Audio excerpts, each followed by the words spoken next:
The Eula May and John Baugh Foundation is pleased to support Good Faith Media and its production of Brother Molly, about the life and work of Molly T. Marshall.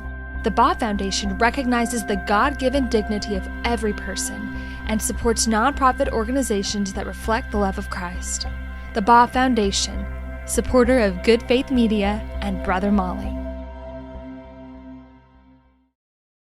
Do you act in good faith? Do you believe that faith can be a force for good? Good Faith Media is the new nonprofit from the merger of Ethics Daily and Nurturing Faith. Good Faith Media will offer news and opinion, books and curriculum, videos and podcasts, and travel and learning opportunities. When it comes to good faith, there's more to tell. Visit goodfaithmedia.org. Full disclosure. You should know that what's about to happen to Brother Molly is what led to a chapter about her in a book titled Dictionary of Heresy Trials in American Christianity.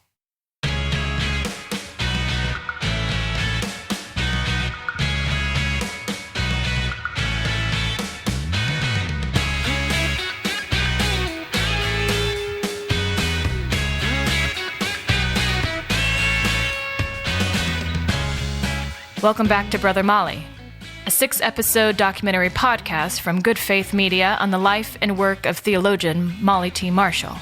I'm Erica Whitaker. Episode 4, Troublesome Woman.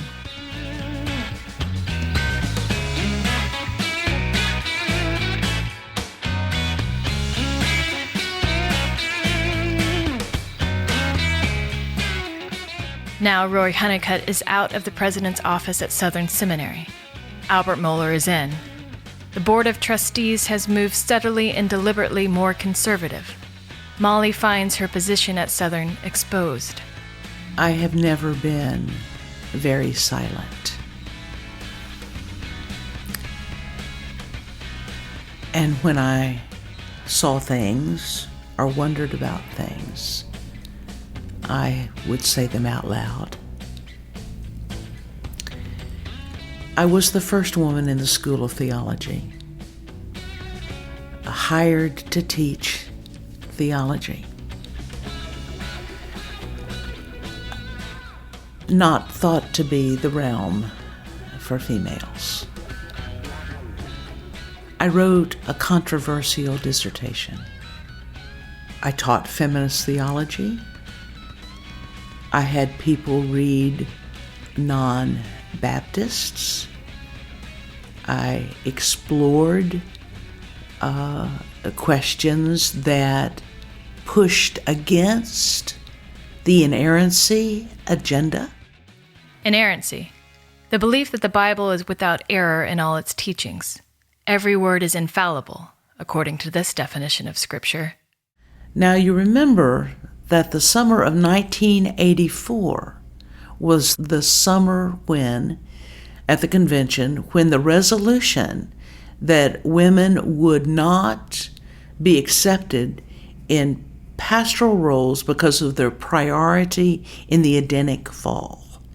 And then this crazy use of 1 Timothy 3:15 of women be saved by the bearing of children, etc.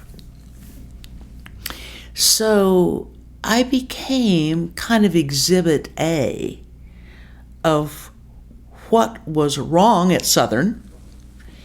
And obviously I could not be an inerrantist if I was arguing for the propriety of women being called to any form of ministry, and I was suffusing that in the classroom. And so every year I was being asked to clarify something that I had said somewhere. And the fact that I was ordained and had been a pastor was particularly egregious. And so I just kept on because I had the classroom. I had a great ministry among students. I was a hopeful sign. Mark Medley, one of Molly's students at Southern during these dark days. Publicly and even privately, Molly handled that with grace.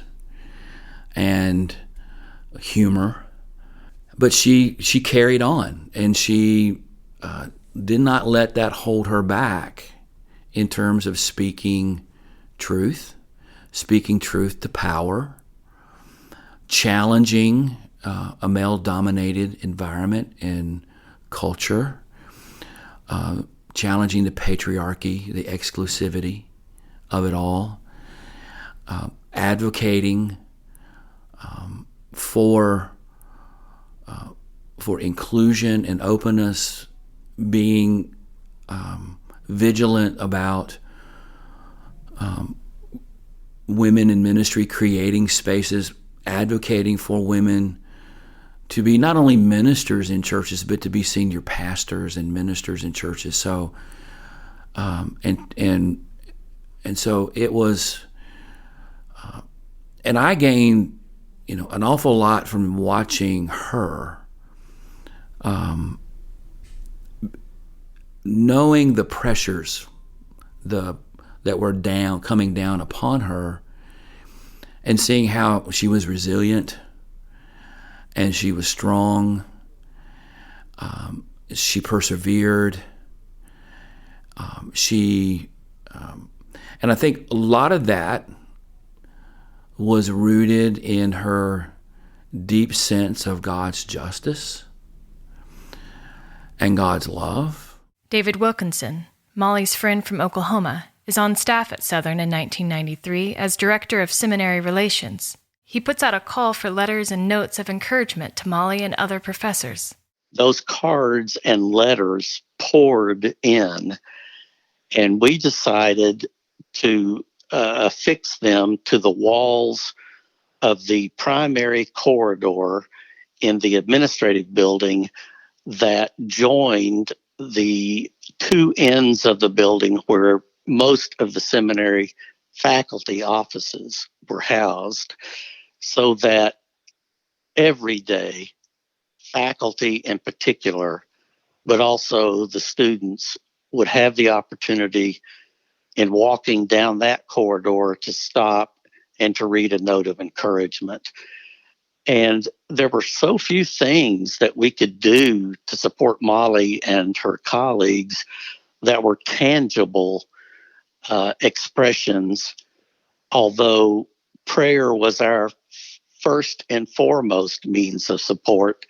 But those personal, written words of encouragement, I think, spoke volumes about Molly, but also volumes about the strong bonds of friendship that she had formed and that her seminary faculty colleagues had formed across the decades with persons literally around the world serving in all kinds of ministry capacities. Here's another of Molly's students, David Goatley.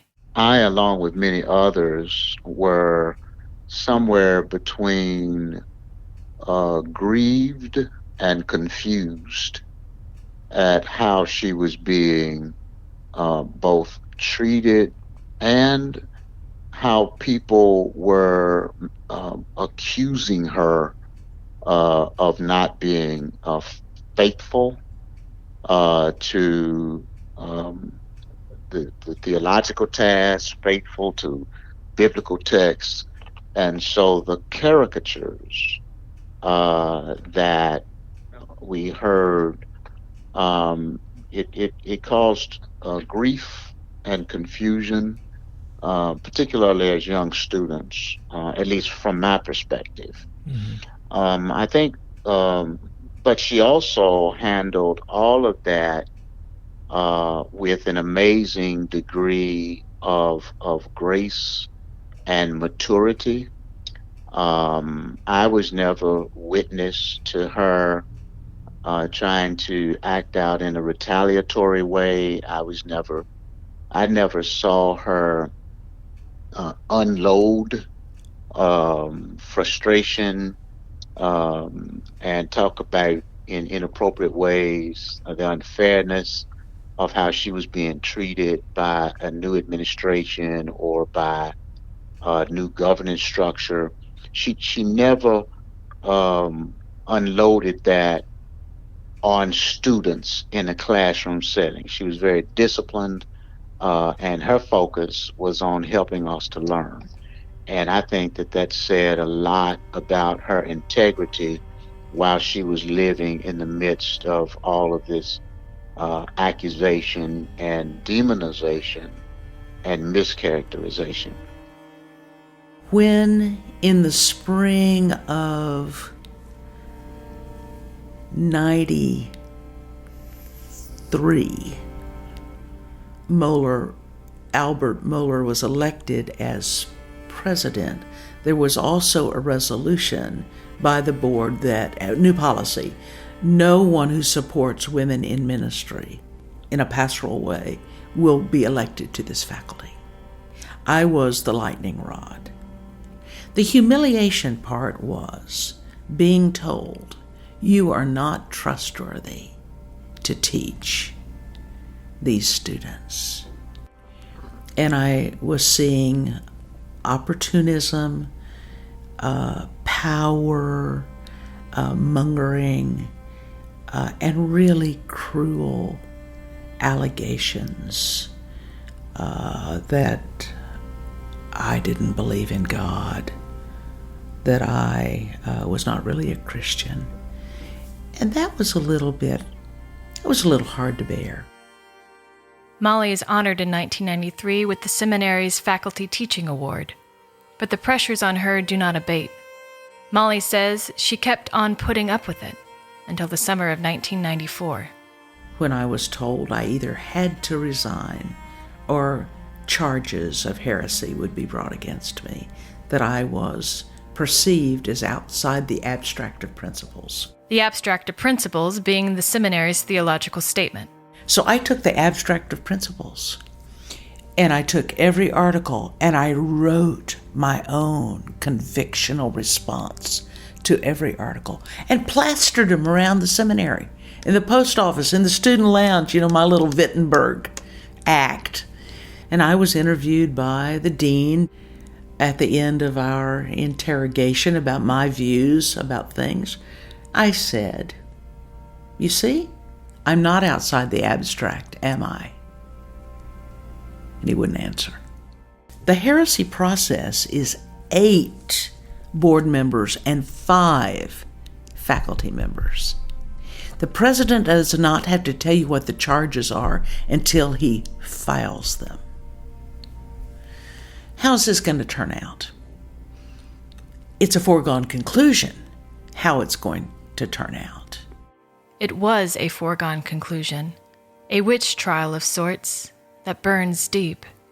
And as Molly wrestles with the pain and grief at a place she so loves, she turns to perhaps an unlikely source for comfort. Brother Molly returns after the break.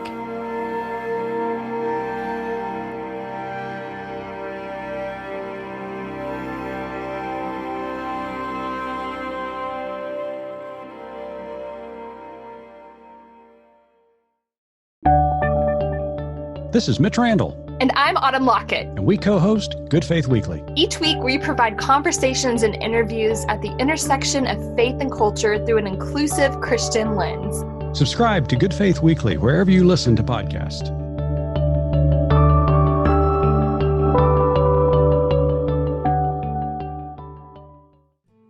The Cooperative Baptist Fellowship of Arkansas has been on a journey with Molly Marshall since she served a Baptist church in Little Rock. Through many seasons, our treasured journey continues. Discover more about us at cbfar.org and on Facebook. Brother Molly is Season 1 of Good Faith Stories from Good Faith Media. Season 2, about some big faith in Little Rock, is already in production. To learn more about our Good Faith Stories podcast, visit goodfaithmedia.org. Brother Molly continues. In the summer of 1994, Molly T. Marshall, having been a professor of theology at Southern Seminary for a decade, is faced with a choice: resign or stand trial for heresy. She faces not only a critical career decision, but also another test of her own faith. can I forgive these folk who have in some ways displaced me from my long dream and my great love of this school, Southern.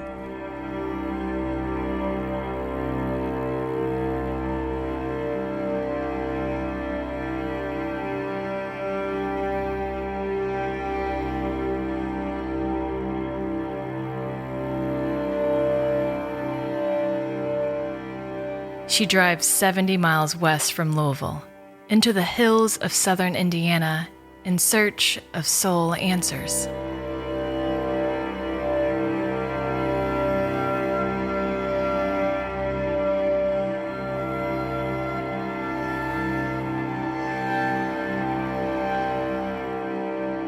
I found consolation at St. Meinrad. St. Meinrad, a Benedictine monastery founded in the 1850s by monks from Switzerland, men, brothers in the faith, who live according to the rule of St. Benedict, written in the 6th century.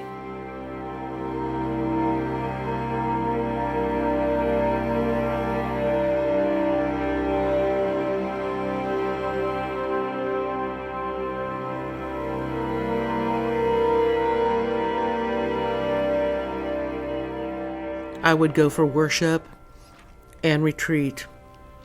And there I had a friend, a monk friend, who helped me think about forgiveness.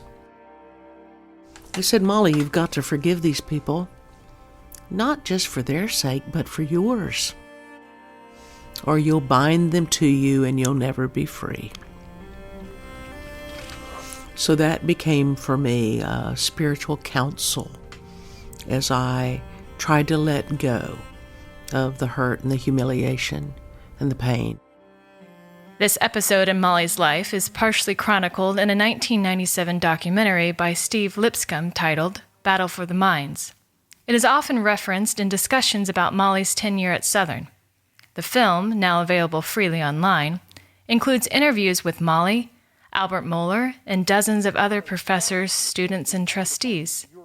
Here's Molly in the film. Southern Baptist leadership right now, the conservative leadership, want seminary education simply to repeat or inculcate what they already think, which is really an evisceration of the role of theological education. Molly, a woman. She had been ordained. She had been a pastor. She advocated for women serving in whatever ministerial capacity to which they felt called. Her responses to the seminary's abstract principles were finding no response in advance at the deadline to resign or face charges of heresy. Dr. Susan Shaw, professor of women, gender, and sexuality studies at Oregon State University.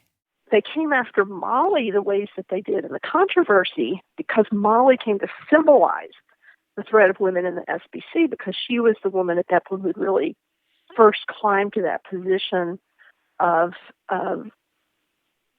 symbolic authority by being the first woman to teach theology in a Southern Baptist seminary. And so she had to be dealt with because that was the only way that they could maintain patriarchy in the denomination. Because what if all of these other women who were coming through seminary achieved that level of power? Because Molly was teaching theology, and Molly was a feminist, and Molly had been a pastor, and she was ordained. So she represented everything that the fundamentalists, I think, saw as a threat to male power in the denomination. And so I think they were much more ruthless in the ways that they treated Molly. Here's Linda McKinnish Bridges, one of Molly's friends from Southern. These were people that were opposing her that were our friends at one particular time. We had personal friendships with all of these folk. She was still able to do that with lots of grace. But if there'd not been the opposition to being a woman in this particular discipline, she would have risen to the very top because she had the capability and the competencies and the skills to outthink, outright, outspeak most of us, including our male colleagues. But because there was such opposition to her being a woman in ministry, many of those opportunities did not come. As Molly nears the end of her time at Southern, the seminary publicly sounds a consistent note. Molly's beliefs, not her womanhood, account for the ultimatum. But it's difficult for many to separate Molly's ouster from the issue of gender. Dr. Shaw again. It was as much, if not more, the women's issue that led to the fundamentalist takeover of the denomination as biblical inerrancy. I think inerrancy was the smokescreen, because I think fundamentalists were threatened by the women's movement and women's growing social power. David Wilkinson. I think from my perspective, Molly was the object for much of the intense criticism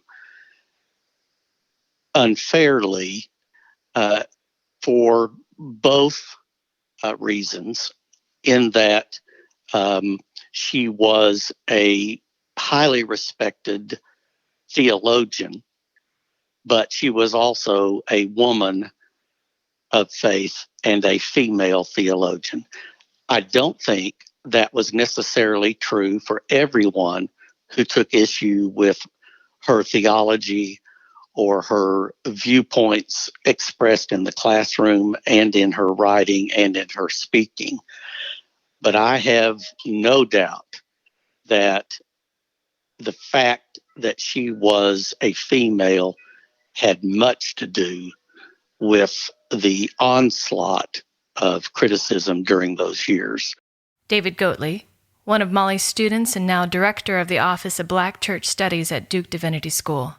I suspect that she and other women assumed an institutional commitment because of the Ministry of Encouragement and Affirmation of the then President, Dr. Honeycutt, and her other colleagues and administrators, and even people who were a part of governance before the tide changed. And while it was a commitment of the then administration and many, if not most, of her colleagues, an institutional commitment is not clear and is not confirmed until you can survive multiple transitions of executive and governance leadership. And this is a lesson that Black people know very well. We can be aspirational and hope that an institution has turned and repented of its unjust and injurious behavior. But it's only aspirational when it happens with one leader, and especially if you have a strong leader, because her or his ability to influence and to secure cooperation by some and many, may be very strong. But again, that doesn't mean that it's embedded in the institutional because you have one or two people. Institutions have muscle memory. And the institution for years was not just when it came to women and African Americans.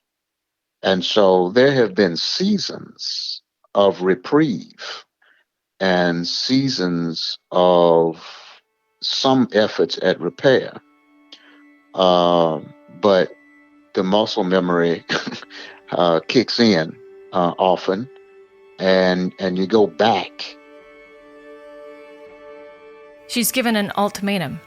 She resigns after negotiating to keep working with her doctoral students. Mark Medley, one of them. Let me just tell this story, and I think this maybe speaks a lot about Molly then. Summer of 1994 is when Molly was removed from classroom at Southern Seminary. And one of the things she did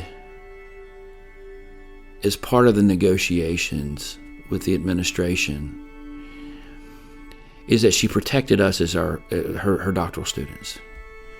She fought to retain supervision of us because she knew that it would be a challenge for some of us to continue on with what the projects we were working on, given the environment at that time. But she fought for us. And I distinctly remember she gathered us all in her home in August in '94, and she laid out what was going on. It was a hard night. It was rough. I do remember crying about what was happening, being very concerned about Molly and what it all meant for her, being concerned about myself, what it was going to mean for me. Molly chose to make sure we were protected and that she could continue to supervise our work until we finished our work. But I think that speaks volumes to her character and to who she is, to her integrity, her fierceness, her responsibility, her friendship, her tenacity, her commitment to us as doctoral students.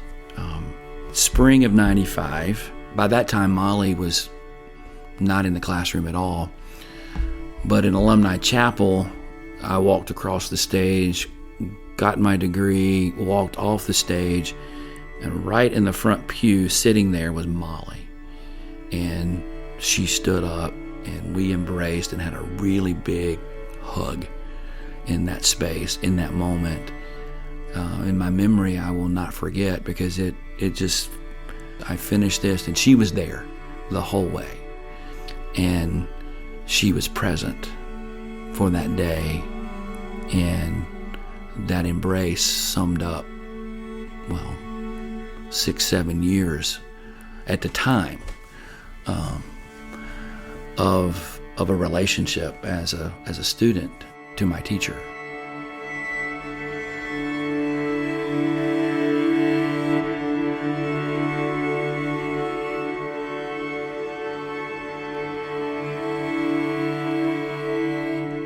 I was actually grateful that I had discerned that I would not do the heresy trial and that I would just do a forced termination with the proviso that I could finish my PhD students, because my mother was very ill and I just knew I knew I needed to be there more.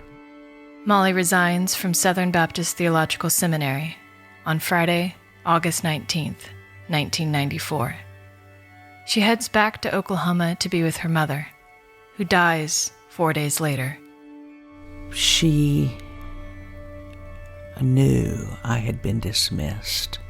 I had called her that Friday afternoon, and she had serious pulmonary heart. I don't think this news killed her by any means, but it was a double whammy.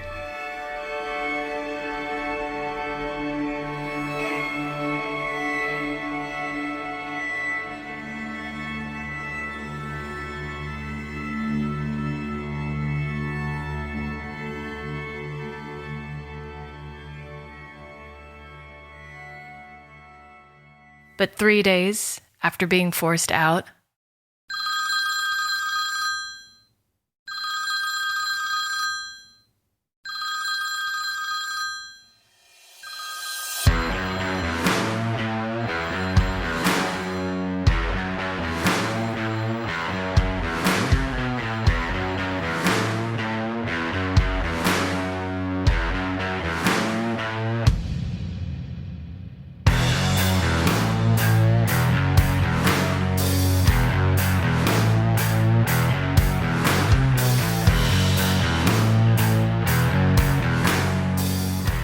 Brother Molly is a production of Good Faith Media.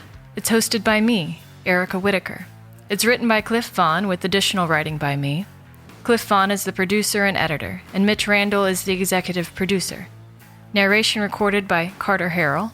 Special thanks in this episode to David Goatley, Linda McKinnish Bridges, Mark Medley, Susan Shaw, and David Wilkinson.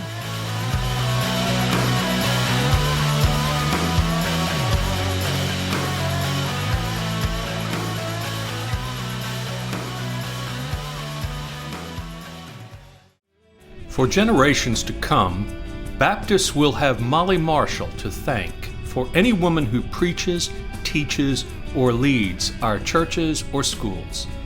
I'm George Mason, host of the Good God Project, conversations that matter about faith and public life. You can find our weekly video podcasts on Good Faith Media or at goodgodproject.com. Thanks for tuning in to Brother Molly.